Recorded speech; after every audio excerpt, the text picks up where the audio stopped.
BlizzPro's coverage of BlizzCon 2016 is brought to you by SteelSeries. We are esports.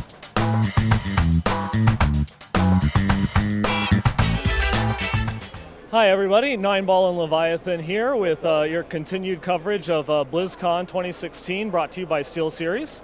And we're here talking about Diablo and everything that we've seen today, and just like, I don't even know how to put it into words, just like everything that we've got. So we're just going to go straight into what we've seen and what our overall thoughts and opinions are. If you want to go ahead and start this ball rolling. All right, I'll take the first stab. Basically, today has been absolutely insane because for months on end, there's been ridiculous speculation, to put it lightly, and on the Reddits, on the forums, and everything like that. And we've been trying to temper back, all right, what exactly are we going to see?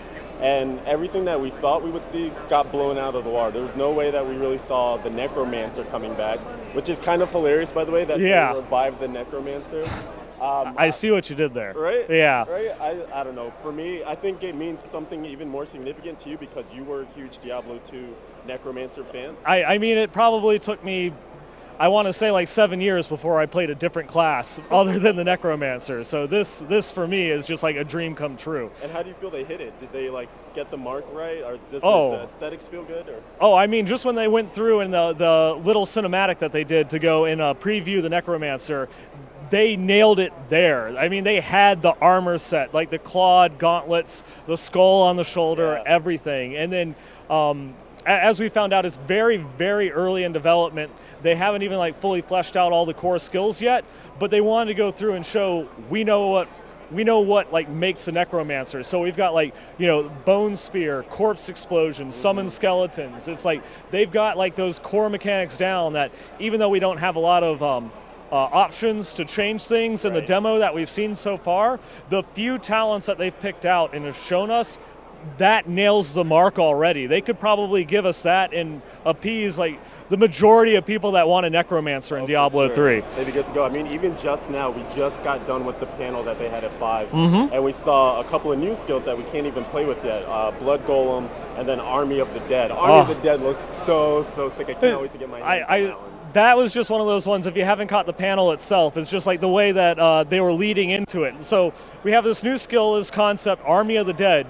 Well, what constitutes an army? Is it 10 skeletons? I don't know. 20? Getting closer. 50? More. 100? Yeah, baby. There we go. It's 100 plus skeletons all going through, just being summoned up out of the ground, just bum rushing the mobs and just clawing them to death, pulling them back under the ground. It was amazing. So cool. And then not to just tunnel on the Necromancer because we're so excited about it, but then there was a lot of stuff, of course, because it's 20th anniversary of Diablo. They went back into the archives, showed us a ton of stuff from D1, D2, and we're actually going to get to go back into the D1 stuff within D3. And quite literally, Diablo 1. It's not just going back and we'll recreate all 16 levels of the cathedral. It's we're taking out your ability to run, and then we're limiting your movement to just the 8 directions. There's no turn animation. Your attacks and skills are all a little bit more simplistic. They're dumbing down the monster AI to fit with it, and they reskinned Leoric and the Butcher to go back and look like their classic, that iconic imagery that you have from Diablo 1. Yeah, it's super exciting. I mean, I can't even remember the last time I played D1, so it's going to feel like brand new content, even though it's diving back 20-something years. Yeah, and the absolute most awesome thing with the Necromancer, they said that's going to be second half of 2017, very early in development. It's going to be a while before we can get our hands on that again. But the Darkening of Tristram and the recreated cathedral, that's next week. The PTR goes live. Everyone can go through, hop in, test it out, check it out. That's exciting. Yeah, so even once we're not even able to play it here, which is kind of sad, but it's nice that we get the Necro. But then as soon as we get to go home, we got more content. There you go. Yeah. Beautiful And in addition to that, for going through and playing this kind of new little mini mode for the game, they've got a lot of unique rewards. They have new portrait frames based off of the old health potions and mana potions. You get the baby butcher as a pet. If you ever thought the butcher could look cute, They kind of did it. Yeah, I think that encompasses the cute but deadly, thing that they try to do. I'm looking forward personally to jamming the Soul Stone in my hand. Yes, if you actually manage to beat the whole thing, defeat Diablo, it will unlock a new legendary gem, which the effect creates like a fire wave that you can go through, and you can only socket this Soul Stone into your helm. Pretty cool. But it also unlocks a transmog for all the classes, so you can actually transmog your helms to look like a soul stone stuck in the middle of your forehead. Yeah, so pretty much needless to say, there's just a ton of stuff to be super excited about. And I think one of the things I was saying to you was, I love that they're slow rolling us. Like they keep saying, wait till the panel at 5, you'll learn a lot more. Actually, wait until Saturday, because you'll learn even more after that panel. So there's just more and more info, like challenge rifts. Yeah, they teased us at the end of this panel that, check out tomorrow, challenge rifts. It's like, so much. There's so much stuff, and like the big thing is like the Darkening of Tristram and all those content updates.